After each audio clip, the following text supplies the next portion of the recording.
독하겠습니다. 오늘 말씀은 사도행전 5장 40절에서 42절 말씀입니다. 신약성경 195쪽에 있습니다. 이제 제가 봉독하겠습니다.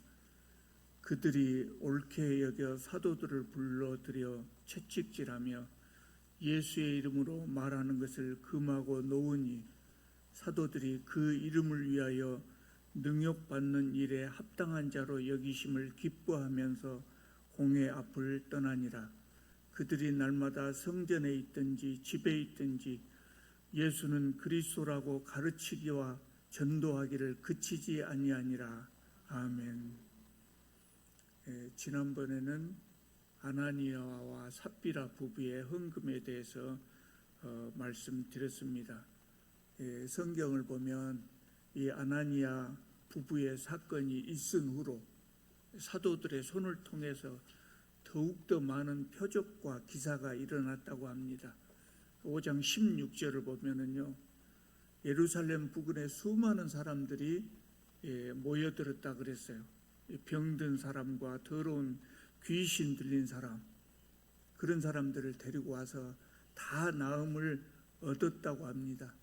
또 15절을 보면 심지어 병든 사람들을 거리에 누이고 베드로가 지날 때 그의 그림자라도 덮이기를 바랐다, 이렇게 전하고 있습니다. 그러니까 믿고 주께로 나아오는 자가 더 많아질 수밖에 없었겠지요. 이런 놀라운 일들이 일어나니까 아마 그럴 수밖에 없었을 것입니다. 그렇게 되고 교회는 하루가 다르게 성장해 나가고 사람들이 교회에 많이 모이게 되고, 그러니까 그 시대의 종교 지도자들이 보기에 안 좋았겠죠. 그래서 사도들을 잡아서 옥에 가두었습니다. 5장 17절을 보면 마음의 시기가 가득하여 그랬다. 마음의 시기가 가득하여, 종교 지도자들이 마음의 시기가 가득해서 사도들을 감옥에 가두었다 그랬어요. 왜 마음의 시기가 일어났겠습니까? 사도들이 없었을 때 백성들의 존경을 누가 받았겠습니까? 종교 지도자들이 받았을 것 아닙니까? 근데 이제 사도들이 와가지고 놀라운 능력을 행하면서 사람들이 교회에 모이기 시작하니까 그 종교적인 명예를 사도들에게 빼앗겼다고 생각한 겁니다. 그래서 사도들을 시기하여 옥에 가두었다고 성경은 그렇게 이야기하고 있습니다. 여러분, 명예욕이라고 하는 것은 일반적으로 명예욕이 그렇게 좋은 것은 아니잖아요. 명예라고 하는 것은 좋은 것이지만 명예에 대한 욕심을 지나치게 갖는 것은 좋지 않지요. 그런데 종교적인 명예, 이 종교적인 명예를 갖고자 하는 그의 허영심은 얼마나 나쁜지 모릅니다. 사실은 종교적인 명예라고 하는 말 자체가 다 잘못된 것이죠. 하나님의 일에 명예가 어디가 있겠습니까? 하나님의 일은 명예와 무관한 것이거든요. 봉사로 하는 것이거든요. 그런데 오늘날에도, 예수님 시대뿐만 아니라 오늘날에도 종교 지도자들이 그 명예를 얻고자 합니다. 사람들은 누구나 다 명예에 대한 욕심이 있죠. 그런데 종교 지도자들은 다른 욕심을 많이 버린 분들이다, 그렇게 말할 수 있어요. 그런데 마지막에 이 명예욕은 잘 못 버리는 겁니다. 그래서 목사들 중에도 감투를 좋아하는 사람들 많이 있습니다. 그래서 목회를 잘하다가 말년에 넘어지는 목사들이 가끔 있죠. 그렇게 명예욕은 안 좋은 것입니다. 여러분, 아나니아 부부가 왜 성령을 속였는가 말씀드렸지요. 명예욕과 재물욕이 같이 있었던 겁니다. 우리는 이 아나니아 부부의 범죄 동기가 명예욕이었다고 하는 것을 꼭 기억해야 됩니다. 그런데 그 시대 종교 지도자들도 이런 것을 가지고 있었다는 거죠. 그래서 사도들을 감옥에 가둔 겁니다. 19절을 보면 그날 밤에 천사가 사도들이 갇혀있는 감옥에 와서 옥문을 열고 사도들을 풀어주었습니다. 그리고 말씀하시기를 가서 성전에서 생명의 말씀을 백성들에게 전하라. 이렇게 말씀을 하셨어요. 그러니까 하나님께서 천사들을 보내서 사도들을 구해준 겁니다. 하나님께서는요, 이후로도 12장에도 그러고 16장에도 그러고 사도들이 감옥에 갇혀 있을 때 감옥 문을 열어서 구해주시기도 했어요.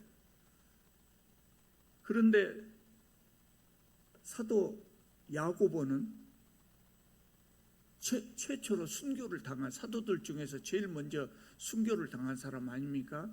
근데 야고보는 죽임을 당할 때 그대로 두어서 순교하게 하셨거든요. 그 후로도 많은 사도들과 성도들이 박해를 당했어요. 오늘 사도들이 감옥에서 풀려났다는 것을 보고 말씀을 읽을 때 한 가지 의문이 생겨요. 하나님께서 어떤 때는 살려주시고 어떤 때는 그냥 놔두시는가? 하나님께서 누구는 기적적으로 살려주시고 누구는 그냥 죽게 놔두시는가? 다 같은 사도인데 어떤 사도는 일찍 순교를 당하고 어떤 사도들은 감옥에 갇혀도 풀어주시고 그렇게 하신다는 거예요. 그럴 때 우리에게 의문이 생기죠. 그런데 우리가 알아야 될 것은 누구를 풀어주고 누구는 순교를 당하게 그대로 놔두고 하는 것은 우리의 관점이 아니에요. 하나님의 관점에서 판단하신다는 거예요. 그러니까 우리는 이상하게 느낄 수 있지만 하나님의 관점에서 판단하시는 겁니다. 여러분, 하나님께서 기적적으로 직접 구해주시는 것하고 그냥 죽게 놔두는 것, 순교를 당하게 놔두는 것하고 무엇이 정상일까요? 무엇이 정상일까요? 정상이라고 하니까 좀 표현이 어쩐가 모르겠습니다만 그냥 놔두는 것이 정상입니다. 그냥 놔두는 것이. 하나님께서 직접 관여하신다는 것은 하나님께서 관여하셔서 감옥에서 풀어주시고 순교를 당하지 않게 해주신다고 하는 것은 뭐냐면 기적이 일어난 거거든요. 하나님께서 기적을 행하신다는 거거든요. 하나님께서 기적을 행하신다는 것은 자연 법칙을 벗어나는 것이라고요. 여러분, 자연 법칙 누가 만들었습니까? 하나님께서 만들어서 우리에게 주셨거든요. 그러니까 하나님께서는 세상이 자연 법칙으로 다스려지기를 원하셔요. 그래서 하나님께서 관여하지 않으신 것이 정상이고 원칙입니다. 자연 법칙대로 그대로 돌아가는 거예요. 그렇지만 하나님의 관점에서 꼭 필요한 경우에는 기적적으로 관여하시고 살려주십니다. 그러면 우리가 또 한 가지 생각해 볼 점이 있어요. 하나님께서 기적적으로 살려주시는 것은 복받은 것이고 그냥 죽게 놓아두시는 것은 저주일까요? 누구는 복받아서 살려주고 누구는 저주받아서 순교당하고 그럴까요?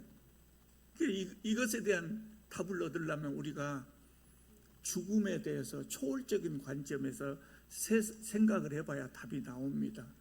우리는 죽음을 생각할 때 항상 인간적인 관점에서 생각하죠. 오래 살았다 그러면 호상이라고 그러고 일찍 죽었다고 하면 참 안 됐다고 그러죠. 여러분, 일찍 돌아가시고 싶은 분 안 계시죠? 안 계시죠? 우리가 죽으면 어디 갑니까? 천국에 가고 그 좋은 곳이라고 하는데 그럼에도 불구하고 일찍 죽는다고 하는 것은 두렵거든요. 두려워요. 우리는 세상에서 건강하게 오래 사는 것이 틀림없이 그것도 복입니다. 복입니다마는 낙원에 가서 사는 삶은 더욱 복된 삶이라고 하는 것을 믿어야 합니다. 그것이 우리의 신앙이거든요. 장수 오래 살면 하나님의 복받아서 장수 하고 오래 산다 그러죠. 일찍 죽으면 잘못된 것이냐? 그것은 더 좋은 곳에 더 빨리 갔으니까 더 좋은 것이다. 더 복된 삶이다. 이렇게 생각을 해야 돼요. 그 생각이 잘 안 되죠. 그 신앙이란 말이죠. 신앙. 여러분, 우리는 오래 살아야 됩니까? 일찍 죽어야 됩니까? 천국이 좋은 것이니까 얼른 죽어야 될까요? 그렇진 않아요. 왜냐하면 하나님께서 우리에게 생명을 주셨잖아요. 하나님께서 우리에게 생명을 주실 때는 건강하게 오래 열심히 살라는 거예요. 그래서 우리는 건강하게 오래 살면서 이 땅 위에서 하나님께서 우리에게 맡겨주신 일을 해야 됩니다. 그렇게 건강을 위해서 우리가 노력하는 것은 정상적이고 잘하는 것입니다. 그러지만 하나님께서 부르실 때는 기쁘게 갈 수 있도록 또 우리가 준비를 해야 됩니다. 일찍 죽을 때 제일 걱정되는 것이 뭐예요? 일찍 죽을 때 뭐가 걱정돼요? 가족들이 걱정된다. 일찍 죽을 때 어린 아이들은 어쩔까? 혼자 남은 아내는 어쩔까? 이런 걱정이 되기도 하지만 그것까지 하나님께 맡겨버려야 되거든요. 하나님께서 잘 돌봐주실 것이다. 그렇게 생각하고 믿고 가야 되는 것이죠. 그것이 복된 삶이고 복된 죽음이고 그럽니다. 사람들의 관점에서 봤을 때 사도 야고보는 일찍 순교를 당해서 불행하게 보이고, 그렇지만 야고보는 눈물도 괴로움도 없는 낙원으로 갔거든요. 사도 요한은 어떻게 됐습니까? 요한은 오래오래 살았어요. 장수했어요. 천수를 다 누리면서 살았어요. 그런데 사는 동안 어떻게 살았어요? 세상에 널리 복음을 전하러 다니면서 모진 박해를 당했어요. 오래 살았지만 박해를 당하면서 오래 살았어요. 야고보는 일찍 죽어서 박해는 당하지 않았어요. 물론 사도 요한은 자기가 당한 박해를 큰 영광으로 여겼지요. 그렇기 때문에 우리가 사도 요한이나 사도 야고보나 스데반이 박해를 당해서 일찍 죽은 것은 불행이고 요한처럼 천수를 누리는 것은 복이다, 이렇게 말할 수는 없는 거예요.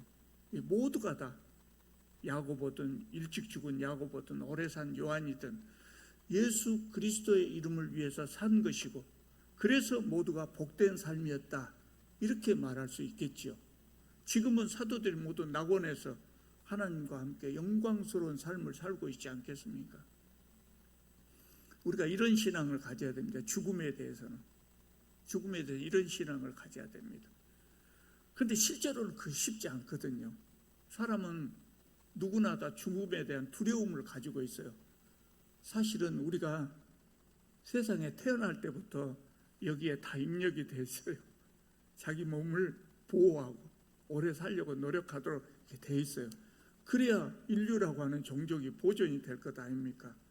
그러니까 누구나 다 죽음에 대해서 두려움을 가지고 있는 것은 다 똑같은 것이죠. 심지어는요, 목사님들 중에 참 존경받으셨던 목사님들, 훌륭한 목회를 하시고 신앙 인격이 훌륭하다고 존경받았던 그 목사님들 중에서도 죽기 싫어하는 모습을 보이는 경우가 있다고 그래요. 운명 직전에 혼수 상태에 있을 때 이를 부득부득 갈면서 가시는 분도 있다고 그래요. 가족들이, 우리가 죽을 때요, 가족들이 찬송을 부르는 가운데 돌아가시면서 천사가 나를 영접으로 왔다, 나 이제 간다, 너희들 잘 살아라, 이렇게 가면 얼마나 좋겠습니까? 남은 사람들도 안심하고, 목사님 정말 천국에 가셨구나, 우리 목사님 진짜 천국에 이렇게 생각할 수 있는데, 이를 부득부득 갈면서 괴로워한다면 보는 사람들이 참 민망하겠죠. 그래서 우리는 죽을 때 잘 죽어야 됩니다. 저도 이것이 걱정입니다. 저도 이제 1살, 2살 나이를 먹어갖고 이제 꽤 많이 먹었거든요. 그러니까 전에는 죽음이라고 하는 건 남일이었는데, 이제는 죽음이 저의 일처럼 이렇게 가까이 온 것을 느껴요. 그러면서 참 죽을 때 잘 죽어야 되겠는데 그런 걱정을 많이 합니다. 평화스럽게 웃는 얼굴로 그렇게 죽을 수 있었으면 참 좋겠다고 생각을 합니다. 그래서 저는 이 문제로 오래 전부터 기도해 왔어요. 제가 참 죽을 때 잘 죽게 해 주십시오, 그렇게 기도해 왔어요. 여러분들도 돌아가실 때 천사를 만나고, 천사가 오는 것을 만나고 웃으면서 그렇게 갈 수 있도록 기도하시기 바랍니다.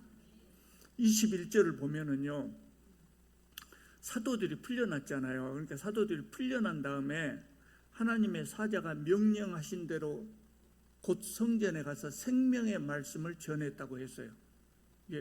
여기서도 우리가 또 기억해야 될 것이 있습니다. 하나님께서 죽음 가운데서 나를 살려주셨다. 그럼 나는 어떻게 살아야 될까요? 많은 사람들이 하나님의 은혜에 찬양하겠죠. 감사하겠죠. 감사 헌금도 드리겠죠. 근데 우리는 거기서 그치면 안 되거든요. 하나님께서 나 죽을 나를 살려주시고 내 생명을 연장해 주셨다. 그럴 때는 하나님께서 나를 살려주신 이유가 뭘까? 나를 향하신 하나님의 목적이 무엇일까를 생각을 해야 돼요. 그리고 하나님께서 살려주신 목적에 합당한 삶을 살아야 된다는 거예요. 그것을 위하여 생명을 연장해 주셨기 때문에요. 사도들을 왜 살려주셨습니까? 천사가 뭐라고 했습니까? 옥문을 열어주면서 복음을 전하라 그랬어요. 복음을 전하라. 그래서 21절을 보면 사도들은 새벽부터 성전에 들어가서 말씀을 전했다 그랬어요. 뭐 들라고 새벽부터 갔을까요? 새벽에 사람이 있을까요? 없을까요? 사람도 별로 없을 텐데 새벽부터 뭐 들러 나갔을까? 그런데 이스라엘은 더운 나라거든요. 그래서 아침 일찍이 활동을 하죠. 그래서 사도들이 새벽부터 나가서 복음을 전한 겁니다. 자, 종교 지도자들은 어떻게 됐을까요? 종교 지도자들은 사도들을 감옥에 가둬놨잖아요. 그래서 종교 지도자들이 그 시대에 공회라고 지금 국회와 우리나라 국회와 같은 기관이 있었어요. 그 국회와 같은 기관을 사내들인 공회라 그랬는데 그 공회는 종교 지도자들이 모여 있어요. 그리고 지금으로 말하자면 입법권과 사법권까지 가지고 있었어요. 그래서 공회에서 공회 의원들을 다 모은 후에 사도들을 데려오라 그랬어요. 신문하려고 사도들을 데려오라. 사도들이 오게 없지요. 그러니까 다른 사람들이 와서 보고를 하기를 옥에 가두었던 사람들이 성전에 서서 백성들을 가르치고 있습니다. 이렇게 이야기를 하거든요. 그러니까 26절을 보면 성전 맡은 자는 성전 경비대장입니다. 경비대장. 부하들과 같이 가서 그들을 잡아왔으나 강제로 못함은 백성들이 돌로 칠까 두려워함이더라. 그때 벌써 이제 사도들은 백성들의 지지를 받고 있었어요. 놀라운 성령의 역사가 막 일어나 보니까 백성들이 사도들을 얼마나 떠받들었겠습니까? 그래서 함부로 하지 못했다는 거예요. 사도들을 끌어다가 공회 앞에 세우고 대제사장이 신문을 합니다. 28절 보면은요, 우리가 이 이름으로, 예수님의 이름을 말합니다. 우리가 예수의 이름으로 사람을 가르치지 말라고 엄금하였으되 너희가 너희 가르침을 예루살렘에 가득하게 하니 이 사람의 피를 우리에게 돌리고자 함이로다. 재발절인 겁니다. 지금 재발절인 겁니다. 대제사장들은 사도들이 백성들 앞에서 설교하는 이유를 뭐라고 생각했냐면요, 이 사람들이 백성들을 선동해서 예수를 죽인 죄의 책임을 우리들에게 전가하려고 하고 있다, 이렇게 생각했던 것이죠. 그래서 백성들 앞에 가서 아무 말도 하지 말라고 한 겁니다. 그러니까 베드로와 다른 사도들이 대답을 합니다. 29절 보면 사람보다 하나님께 순종하는 것이 마땅하니라. 참 멋진 말입니다. 사람보다 하나님께 순종하는 것이 마땅하니라 그랬어요. 무슨 말입니까? 당신들은 복음을 전하지 말라고 한다. 그러나 하나님은 우리에게 복음을 전하라고 하셨다. 그러면 우리가 누구의 말을 들어야 하겠냐? 하나님의 말씀에 순종하는 것이 당연하지 않겠냐? 이런 대답입니다. 그리고 이어서 말하기를 30절을 보면요, 너희가 나무에 달아 죽인 예수를 하나님이 살리시고 이스라엘에게 회개와 죄 사함을 주시려고 그분을 임금과 구주로 삼으셨다. 우리가 다 이 일의 증인이고 성령도 그러하시다. 이렇게 대답을 했어요. 얼마나 대담합니까? 여러분, 사도들은 원래 이렇게 용감한 사람 아니었어요. 그래서 과거에 예수께서 십자가를 지시게 됐을 때, 십자가에 딱 지셨을 때 사도들이 어떻게 했어요? 다 도망가 버렸어요. 겁이 나서 다 도망가 버렸어요. 근데 이제는 이렇게 그 높은 사람들 앞에서, 대제사장 앞에서 담대하게 말을 전하는 겁니다. 왜 그래요? 성령 충만했기 때문에. 성령 충만하고 예수께서 부활하신 것을 보셨고 봤고 부활하신 예수님을 만났고 그 담대한 마음을 가지게 된 겁니다. 이 말을 듣고 공회원들이 크게 노하여 사도들을 죽이려 했다고 합니다. 그때 율법학자 가말리엘이, 율법학자 가말리엘이, 율법학자라고 하면 구약 성경에 능통한 사람을 말합니다. 이 가말리엘이 이들을 말렸어요. 이 가말리엘이 어떤 사람이냐면 그 시대 최고의 엘리트고 최고의 학자였어요. 성경학자. 그리고 여러분, 우리가 잘 아는 바울의 스승이었어요. 바울에게 율법을 가르치는 사람이었어요. 그 당시에 율법학자들 중에 6명에게만 랍반이라고 하는 칭호를 줬다고 그래요. 이 가말리엘도 그런 사람이었거든요. 권위자라고 말할 수 있죠. 가말리엘이 사도들을 밖으로 내보낸 다음에 사람들에게 말을 합니다. 35절을 보면 뭐라고 하냐면, 전에 드다나 갈릴리의 유다처럼 거짓 메시아라고 하는 이단들이 일어났을 때 사람들이 다 따르지 않았느냐. 그러나 이 사람들이 죽자 쫓던 사람들이 다 흩어지고 말았다. 그러니 이 사람들을 그냥 두어라. 이 사람들의 사상과 소행이 사람에게서 난 것이면 자연히 무너질 것이고 하나님에게서 난 것이면 저희를 무너뜨릴 수 없을 뿐만 아니라 너희들이 도리어 하나님을 대적하는 자가 되는 것이다. 이렇게 말했어요. 이게 가말리엘도 사도들이 이단인가 아닌가 애매했던 것 같아요. 그래서 함부로 하지 말고 가만히 놔둬라. 저 사람들이 진짜 이단이라면 가만둬도 사그라지고 없어진다. 이단이 아니었다면 너희들이 하나님을 대적한 것이 되지 않느냐. 그러니까 가만둬라 그랬어요. 초대교회가 박해를 받을 수가 있었는데 가말리엘의 이 의견 때문에 초대교회에 대한 박해가 많이 누그러졌답니다. 그래서 교회에 유익이 되기도 했어요. 자, 그러면 가말리엘이라는 사람은 좋은 사람입니까? 나쁜 사람입니까? 그렇게 말하기보다 우리가 가말리엘이라는 사람에 대해서 전반적으로 한번 생각해 볼 필요가 있어요. 아까 말한 것을 보면 참 지혜로운 사람이거든요.